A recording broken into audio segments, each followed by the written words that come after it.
Berbagi dalam kekurangan. Tetapi Elia berkata kepadanya, "Janganlah takut, pulanglah, buatlah seperti yang kukatakan. Tetapi buatlah lebih dahulu bagiku sepotong roti bundar kecil daripadanya, dan bawalah kepadaku. Kemudian barulah kau buat bagimu dan bagi anakmu." 1 Raja-Raja 17 ayat 13.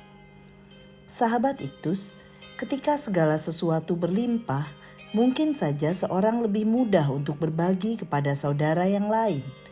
Tetapi bagaimana bila tidak ada kelimpahan? Malahan yang ada adalah fakta menghadapi kekurangan atau berada dalam keadaan yang sulit karena sudah tidak memiliki apa-apa lagi untuk berbagi. Bagaimana mungkin seorang dapat berbagi dalam kekurangannya? Sarfat adalah sebuah kota kecil antara Sidon dan Tirus. Pada masa pemerintahan Ahab, dunia sedang dilanda musibah kekeringan dan kelaparan yang hebat dan dahsyat selama 3,5 tahun. Bandingkan Lukas 4 ayat 25 dan 26. Kenyataan demikian pun dialami oleh janda yang berada di kota Sarfat. Namun yang luar biasa adalah di tengah keadaan kekurangan, ternyata ia masih dapat berbagi kepada orang lain. Pertanyaannya adalah, mengapa janda Sarfat ini bisa berbagi meski dalam kekurangan? 1. Keadaan kekurangan. Janda ini hidup dengan sangat berkekurangan. Ia hanya memiliki segenggam tepung dan sedikit minyak dalam sebuah buli-buli, ayat 12a.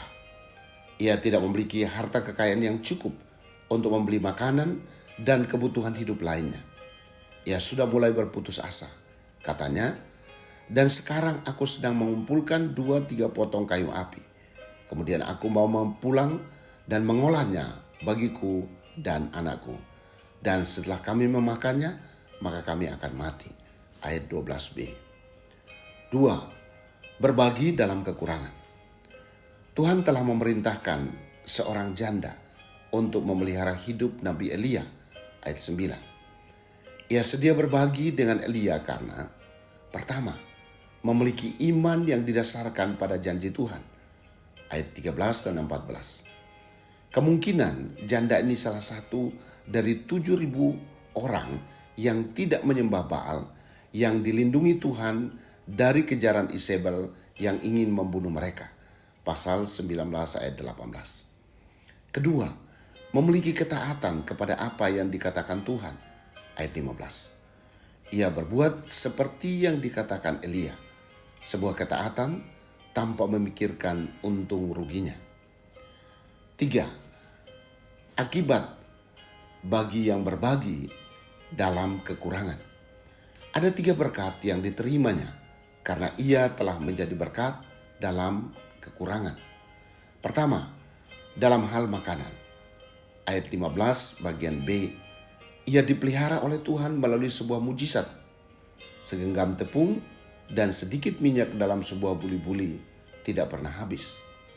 Kedua, kebutuhan hidup jangka panjang tercukupi. Dalam kurun waktu yang ditentukan Tuhan, ia dipelihara kebutuhan hidupnya.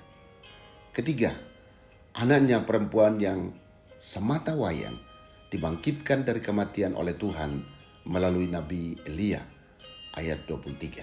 Sahabat Iktus yang dikasihi Tuhan, dalam keadaan seperti apa aku pada saat ini? Kekurangan atau kelimpahan? Kepada siapa aku harus berbagi dalam keadaan sulit seperti ini? Berkat apa yang disediakan Tuhan bila aku mau berbagi?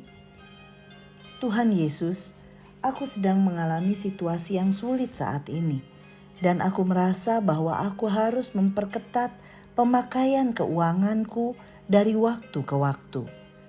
Tetapi firman Tuhan hari ini berbicara tentang berbagi dalam kekurangan, dan aku mau taat.